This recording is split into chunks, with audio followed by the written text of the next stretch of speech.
اور پھر رمضان شریف کی تو بات ہی جدا ہے. ماہ رمضان تمام مہینوں کا سردار ہے. میرے آقا مصطفیٰ کریم رؤوف الرحیم صلی اللہ علیہ وسلم فرماتے ہیں ماہ رمضان کو سارے مہینوں پر ایسی فضیلت ہے جیسے مجھ محمد کو تمام مخلوق پر فضیلت حاصل ہے. میرے آقا فرماتے ہیں ماہ رمضان شریف میں اگر تم ایک نیکی کرتے ہو تو اللہ تمہیں 70 کا ثواب عطا کرتا ہے, اور تمہارا خلوص بڑھ جاتا ہے تو اللہ تمہیں ایک نیکی کا 1000 عطا کرتا ہے. اخلاص اور بڑھتا ہے تو اللہ ایک نیکی پر تمہیں بے حساب ثواب عطا کرتا ہے, اس کا کوئی حساب ہی نہیں ہوتا. آقا کریم رؤوف الرحیم صلی اللہ علیہ وسلم فرماتے ہیں یہ ماہ رمضان کیا ہے. اللہ کے محبوب مصطفیٰ کریم صلی اللہ علیہ وآلہ وسلم ماہ رمضان شریف کے روزوں کی اہمیت بیان کرتے ہوئے فرماتے ہیں کہ ماہ رمضان شریف کا ایک روزہ اگر کوئی چھوڑ دے اور پھر ساری زندگی اس کے بدلے میں روزہ رکھے تو ساری زندگی کے روزے اس ایک ماہ رمضان کے روزے کے برابر نہیں ہو سکتے. یہ ماہ رمضان شریف کے روزے کو فضیلت حاصل ہے, اور اللہ کے حبیب صلی اللہ علیہ وسلم فرماتے ہیں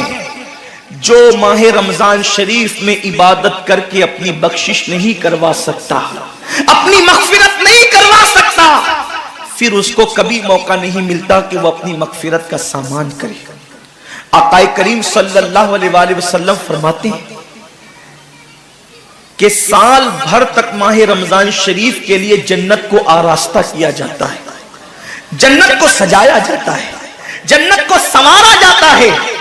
اور آقا کریم صلی اللہ علیہ وسلم فرماتے ہیں بڑی بڑی آنکھ والی حوریں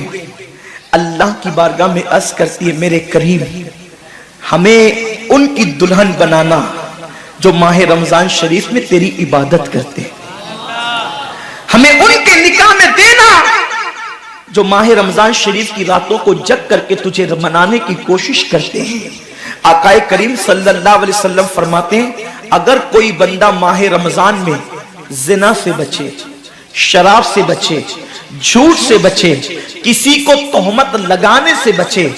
اور ماہ رمضان شریف کا احترام کرتے ہوئے گناہوں سے بچے, تو اللہ تبارک و تعالی ہر رات کے بدلے, رمضان شریف کی ہر رات کے بدلے 100 حوروں کے ساتھ اس کا نکاح فرمائے گا. یعنی 30 راتیں ہیں تو 100 حوروں کے ساتھ اس کا نکاح ہوگا. اور آقا کریم صلی اللہ علیہ وسلم فرماتے ہیں ماہ رمضان شریف کا احترام جو کرے اور احترام ماہ رمضان میں جو لغویات اور خرافات کو ترک کر دے, جو گناہوں کو چھوڑ دے,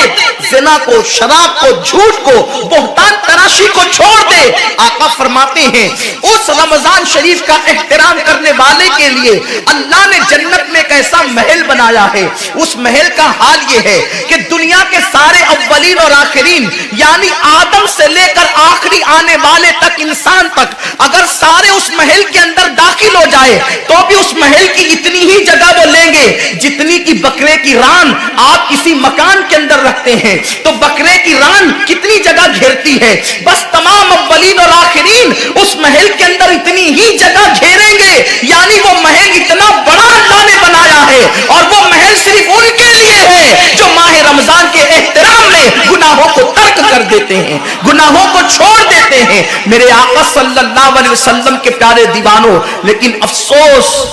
ہم اور دنوں کی طرح ماہ رمضان شریف کی راتوں کو ضائع کر دیتے.